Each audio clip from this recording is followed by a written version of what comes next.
सिवान वो शहर जो कभी बाहुबली शहाबुद्दीन के चलते अक्सर सुर्खियों में रहता था। शहाबुद्दीन का दबदबा इस शहर पर रहा है। शहाबुद्दीन के निधन के बाद पहली बार बिहार में विधानसभा चुनाव होने वाला है। इस चुनाव में शहाबुद्दीन परिवार का प्रभाव जबरदस्त रहने की उम्मीद है। बताया जा रहा है कि सिवान की सभी विधानसभा सीटों पर टिकट का फैसला शहाबुद्दीन परिवार के हिना शहाब और उसामा शहाब की सहमति से किया जाएगा। इस बार टिकटों के बंटवारे में वो सब कुछ होगा जो उसामा शहाब चाहेंगे।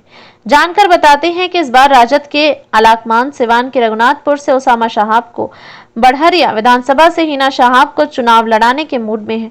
अगर ऐसा होता है तो पहली बार होगा जब हिना शहाब विधानसभा चुनाव लड़ेंगी। इससे पहले वह सिर्फ लोकसभा का चुनाव लड़ी। हालांकि बताया जा रहा है कि बढ़हरिया विधानसभा के वर्तमान राजद विधायक बच्चा पांडे इसका विरोध कर सकते हैं और चुनाव निर्दलीय लड़ सकते हैं।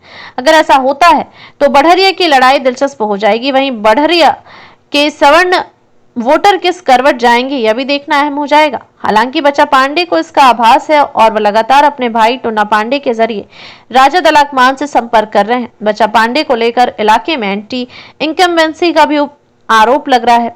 यही वजह है कि वह इन दिनों बढ़हरिया में सक्रिय दिखने की कोशिश करें। अगर हिना शहाब बढ़हरिया से चुनाव लड़ने की हामी भर देती हैं तो ये तय है कि बढ़हरिया से बच्चा पांडे का पत्ता कट जाएगा। बता दें कि बढ़हरिया में मुस्लिम, यादव और अनुसूचित जाति वोटरों की अच्छी खासी संख्या इस सीट के समीकरण को जटिल बनाती है। यहाँ मुस्लिम और यादव मतदाता सबसे प्रभावशाली हैं जो राष्ट्रीय जनता दल के लिए पारंपरिक वोट बैंक रहे हैं। इसके अलावा ब्राह्मण और अनुसूचित जाति के वोटर भी हार जीत में महत्वपूर्ण है।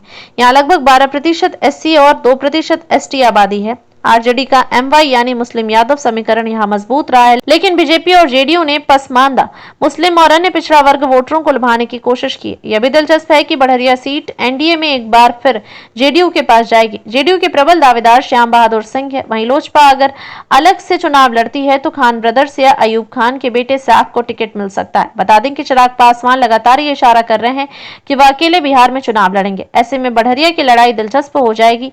यहाँ ये भी बता दें कि 2020 के बिहार विधानसभा चुनाव में बढ़हरिया सीट पर राष्ट्रीय जनता दल के बच्चा पांडे ने जीत हासिल की थी। उन्होंने जनता दल यूनाइटेड के श्याम बहादुर सिंह को मामूली 3559 वोटों के अंतर से हराया था। इस चुनाव में बच्चा पांडे को जिताने के लिए हिना शहाब ने बड़ी भूमिका निभाई थी। बहरहाल 2025 का चुनाव बढ़हरिया में कांटे की टक्कर का वादा करता है। आरजेडी और जेडीयू के बीच सीधा मुकाबला होने की संभावना है, लेकिन एलजेपी या अन्य छोटे दलों के उम्मीदवार त्रिकोणीय मुकाबला बना सकते हैं। मतदाताओं का मूड, खासकर युवा और महिला वोटरों का रुझान इस बार निर्णायक हो सकता है। नीतीश कुमार की 35% महिला आरक्षण की घोषणा और प्रशांत किशोर जैसे नए चेहरों की सक्रियता भी समीकरण को प्रभावित कर सकती है।